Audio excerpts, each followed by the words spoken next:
자, 이번엔 글로벌 증시의 주요 변수들을 통해서 투자 인사이트 얻어보는 시간입니다. 우리 LS증권의 정다운 투자전략팀 수석연구원 나와 계십니다. 안녕하십니까? 네, 안녕하십니까? 자, 오늘은 또 어떤 이슈를 준비하셨을까요? 네, 오늘도 세 가지 이슈 예. 가져왔고요. 금리에 대한 부분들이 최근에 좀 불확실성이 많이 높아지는 그런 모습입니다. 그래서 그렇죠. 금리와 관련해서 저의 생각을 먼저 좀 말씀을 드려볼 거고, 네. 금리에 대한 부분들을 좀 짚어본다라고 하면은 잭슨홀 미팅이 이번 주에 열리게 됩니다. 그러다 보니까 이 부분에 대해서도 좀 한번 체크를 해볼 거고, 마지막으로는 최근에 미국 주식 시장에서 소외주들에 대한 부분들이 어느 정도 좀 반등하는 모습들이 나타나고 있습니다. 그래서 그 부분까지 체크를 해보려고 합니다. 네. 주제들이 오늘 다 흥미롭네요.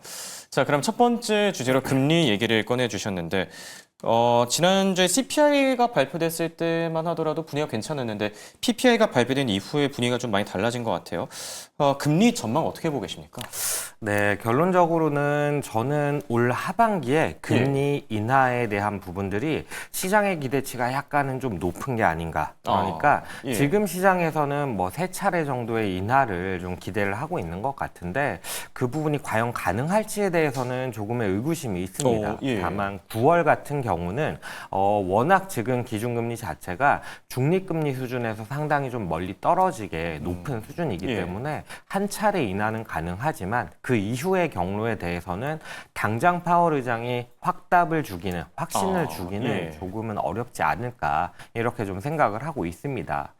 좀 더 말씀을 드려보면은 예. 일단 7월 CPI가 발표가 됐을 때 시장에서는 상당히 좀 긍정적으로 해석을 했습니다. 인플레이션 레벨 자체는 높았지만 아무래도 우리가 걱정을 하고 있는 것, 관세로 인해서 상품의 물가가 올라갈 수 있다라는 부분들에 대해서 상품 물가는 상대적으로 약했고 오히려 서비스 물가가 강했다라는 부분 때문에 기준금리 인하에 대한 기대감이 상당히 좀 올라섰었습니다. 근데 수입 물가와 뒤이어서 또 발표된 PPI를 바라봤을 때 시장 컨센서스를 상당히 높게 상회하는 모습을 그렇죠. 보이면서 기준금리 인하에 대한 기대감이 한 번은 조금 진정되는 모습들을 보였다라고 보시면 좋을 것 같습니다. 네. 이런 과정에서 핵심은 말씀드렸다시피 과연 이 관세로 인한 인플레이션 영향이 얼마나 많이 나타날 것인가 그리고 얼마나 지속될 것인가에 대한 부분인데 이 부분에 대해서는 아직은 좀 확인하기가 상당히 어렵습니다. 말씀드렸다시피 상품 물가에 대한 부분들이 상승을 하는 게 예. 이제 막 시작이 된 상태이기 때문에 파월 의장 같은 경우에는 이전에 꾸준히 얘기를 해왔던 것처럼 관망세를 보일 가능성이 조금은 높지 않나라고 생각을 합니다. 당장 9월 인하는 가능하다라고 생각은 하지만 말씀드렸던 대로 지금 시장의 기대는 9월에 B컷에 대한 얘기까지 좀 나오면서 그렇죠. 기대치를 상당히 좀 높여갔던 상황이거든요. 그러다 보니 이런 부분들을 약간은 진정시키는 모양새가 좀 이번 잭슨홀 미팅에서 나오지 않을까라는 생각을 하고 있고 그 부분들이 시장에는 약간의 좀 진정하는 그러니까 좀 과열됐던 부분을 약간은 냉각시키는 역할을 하지 않을까 시장에는 조금은 조심스러운 모습으로 나타나지 않을까 이렇게 생각을 합니다. 예. 자, 앞서서 방금 전에 짚어주시긴 했지만 파월 의장 좀 신중한 스탠스를 취할 것이다 이렇게 얘기를 해주셨어요. 이번 잭슨홀 미팅에서 좀 비둘기파적인 얘기들을 해주면 좋을 것 같긴 하지만 아무래도 어렵긴 하겠죠. 그래서 근데 금리 인하와 관련된 신호탄이 나올 수 있을까요? 제가 얘기를 드리다 보니까 예. 이제 잭슨홀 미팅에 대한 부분까지 언뜻 언급을 드리기는 했는데 잭슨홀 미팅에서 금리 인하에 대한 부분에 대해서는 저는 약간은 관망세를 보일 거다라고는 생각을 하지만 정책적인 측면에서는 어느 정도 기대해 볼 만한 요인들이 있다라고 생각을 하고 있습니다. 이번 주에 이제 잭슨홀 미팅이 시장에서 가장 큰 관심을 끌어모으고 있는데 작년도에 이제 잭슨홀 미팅을 생각을 해보면은 네. 통화 정책을 조정할 시기가 도래했다라는 얘기를 하면서 그 이후에 직후에 50bp 인하를 하고 뒤따라서 25bp씩 두 차례 더 인하하는 모습을 보였거든요. 그러다 보니까 이번에도 시장에서는 기준금리를 인하할 만한 부분들을 좀 얘기를 해주지 않을까라는 기대감이 상당히 좀 높은 것 같습니다. 예. 그런데 말씀드렸다시피 지금 금리 인하 사이클로 다시 진입을 한다라고 얘기하기에는 인플레이션과 관련한 불확실성이 상당히 좀 높습니다. 지금 파월 의장 같은 경우에는 임기가 그렇게 많이 남아있지도 않은 상황이고 예. 역대 연준 의장들을 살펴보면 보통 한 2번 정도 의장직을 맡고 그 이후에는 이제 사임을 하는 그런 모습을 보였기 때문에 파월 의장 같은 경우에도 사실 정치권, 그러니까 트럼프 행정부의 압박을 상당히 강하게 받는다 할지라도 그런 부분들에 대해서 과연 행정부의 의견을 따를 것이냐에 대해서는 약간의 의구심이 있습니다. 다만 그럼에도 불구하고 정책적으로는 금리 안정에 대한 부분들을 기대한다라고 좀 말씀을 드렸는데 이번 잭슨 홀 미팅의 주제 자체가 노동시장, 그러니까 전환기의 노동시장, 인구 통계, 생산성 그리고 거시경제 정책 이렇게 좀 주제가 잡혀 있습니다. 결국 고용 시장에 대해서 시장이 좀 더 주목을 한다라는 얘기를 하는 거고 네. 연준의 이중 책무라고 할 때 완전 고용과 인플레이션 안정 이렇게 두 가지인데 인플레이션에 강조를 한다라는 것은 지금 인플레이션이 높기 때문에 통화 정책을 조금은 타이트하게 가져가야 된다라는 얘기가 되는데 반대로 고용 시장에 대한 부분들을 강조를 하게 된다라고 하는 것은 경기에 대한 우려가 좀 더 높다라는 얘기가 되는 것이고 그렇게 바라봤을 때에는 통화 정책상으로 완화적인 스탠스로의 좀 전환을 얘기를 할 수 있는 부분이라서 이 부분을 좀 기대를 하고 있고 더불어서 아마 이전에 한번 말씀을 드렸던 것 같은데 2020년에 도입을 한 게 에버리지 인플레이션 타겟팅입니다. 그러니까 평균적인 물가 상승률을 가지고 통화 정책에 대한 결정을 내리겠다. 예. 결국 그 당시 시기를 좀 생각을 해봤을 때에는 단기적으로 인플레이션이 2%를 상회한다 할지라도 이 부분을 용인을 하고 그렇죠. 기준금리를 인상하지 않겠다라는 얘기로 받아들여졌었거든요.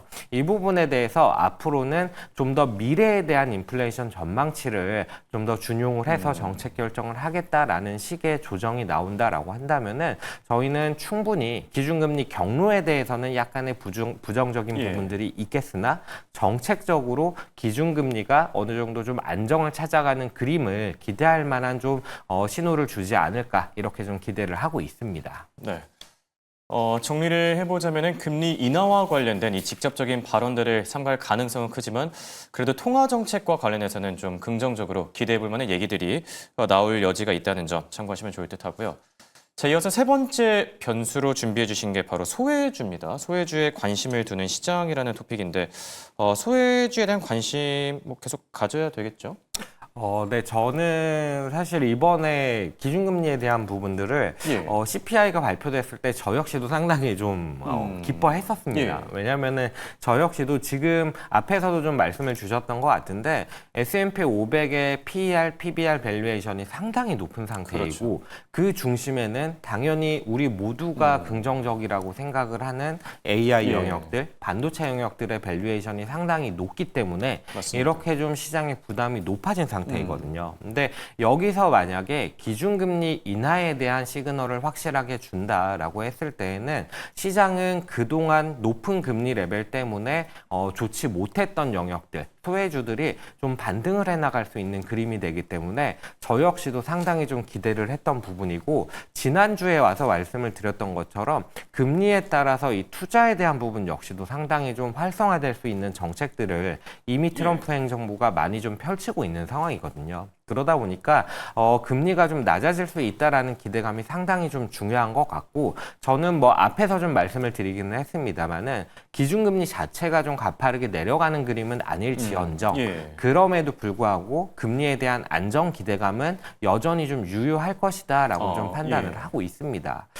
제가 좀 소외주에 대한 얘기를 드렸었는데 어떤 종목들을 좀 보고 이런 얘기를 드리는 거냐면은 앞에서 일단 종목들이 좀 나왔던 것 같은데 델타항공 그리고 홈빌더 ETF 예. 티커는 XHB이고요. 그리고 퍼스트솔라, 인텔, 뭐 더불어서 유나이티드 헬스 같은 종목도 포함이 될 것 같은데 종목 면면을 보면은 인텔이라든지 뭐 퍼스트솔라라든지 이런 종목들은 예. 사실 정책적인 이슈가 있기는 했습니다. 근데 똑같이 정책적인 이슈가 있다 할지라도 그런 부분들을 주가에 빠르게 반영할 때가 있고 반영하지 않을 때가 있는데 그렇죠. 지금과 같이 주가가 낮아진 상태에서 안 그래도 좋다고 생각하는 업종들, 고밸류에 대한 부담들이 좀 있는 상황에서 네. 좀 상대적으로 저렴하고 부담이 덜한 쪽으로의 주가 반응이 강하게 나타났다라는 것이거든요.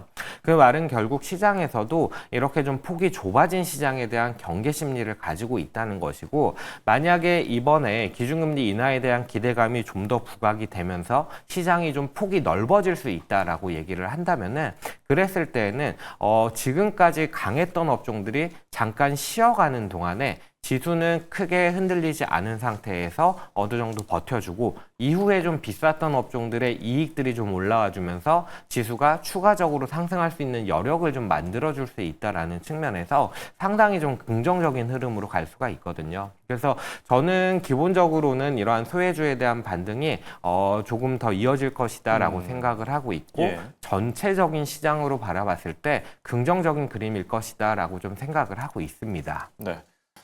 AI와 빅테크에 대한 관심도 좋지만 확실히 소외주에 대한 관심도 가져볼 필요가 있어 보입니다.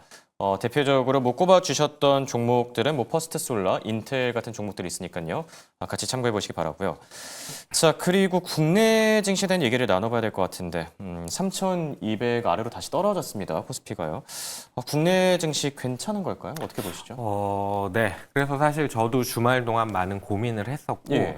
그 결과로 저희가 이제 자료로 좀 말씀을 드리는 게, 여전히 국내 증시에 대해서 낙관적으로 전망하고 있습니다라고 말씀을 드리고 있습니다. 네.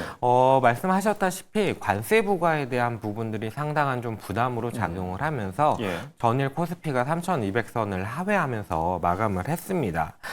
그럼에도 불구하고 저희가 시장을 긍정적으로 바라보는 이유는 뭐냐면은, 시장을 바라봤을 때 저희는 크게 두 가지 축으로 나누어져 있다라고 생각을 하고 있고, 이 부분이 좀 앞서거니 뒤서거니 하면서 주가의 상승을 이끌어가지 않을까라고 생각을 하고 있고요.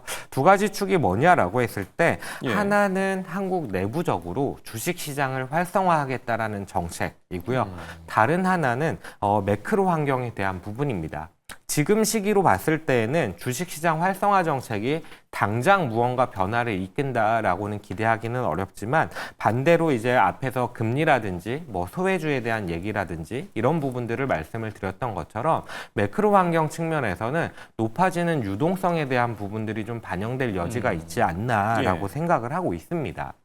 주식시장 활성화 정책에 대해서도 이제부터는 기대감이 꺾인다라고 생각을 하기보다는, 지금은 어떻게 보면은 주식시장과 그리고 행정부가 생각하는 정책 간의 괴리를 좀 좁혀나가는 상태이지 않나라고 생각을 하고 있고, 주식시장을 바라봤을 때 구조를 개혁한다라는 상법 개정에 대한 부분들은 사실 큰 문제가 없이 진행이 되고 있습니다. 근데 문제가 되고 있는 부분은 재정에 대한 부분이라고 보시면 될 것 같고, 그렇죠. 그런데 재정에 대한 부분을 생각해서 균형에 대한 부분들을 얘기를 하는데, 이재명 대통령은 확장 재정 기조를 여전히 강조를 했고, 추가적인 국채 발행에 대한 언급도 한 상태이고요. 그리고 아마 주식을 많이 하시는 분들은 당연히 아실 텐데, 여당의 이제 이세영 의원이 기획재정위원회 보임되는 모습을 보였습니다.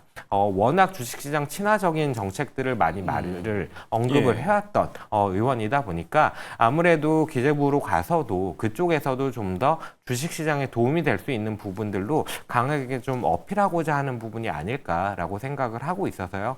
저희는 최근과 같이 주식시장 내부적으로 색깔이 바뀌면서 뭐 기존의 주도주 역할을 해왔던 것들이 주가가 빠질 때 이런 것들을 좀 비중을 높여가는 전략이 어떨까라고 생각을 하고 있고, 조금 단기적인 그림에서 매매할 거리들이 뭐가 있느냐라고 예. 했을 때, 앞에서 이제 미국의 기준금리 인하라든지 아니면 소외주가 좀 반등한다라는 얘기를 드릴 때, 그렇죠. 퍼스트솔라에 대한 얘기를 드렸어요. 태양광에 대해서는 네. 뭐 잘 아시겠지만은 트럼프 대통령이 당선이 되면서 당연히 화석에너지에 대한 친화적인 정책을 펼칠 것이고, 그렇다라고 한다면은 친환경 쪽이 아무래도 안 좋을 것이다라는 얘기를 좀 생각들을 많이 했었는데, 생각보다는 그런 부분들이 약하게 나타나고 있고, 이번에 정책을 바라봤을 때에는 빠르게 좀 투자를 진행해야 되는 부분들이 있습니다. 그러다 보니까 우리나라 시장에서도 좀 대표적으로 친환경 종목이라고 할 수 있는 것들, 뭐 OCI 홀딩스라든지 예. 아니면은 좀 주가가 덜 오른 것들 중에서는 CS 윈드라든지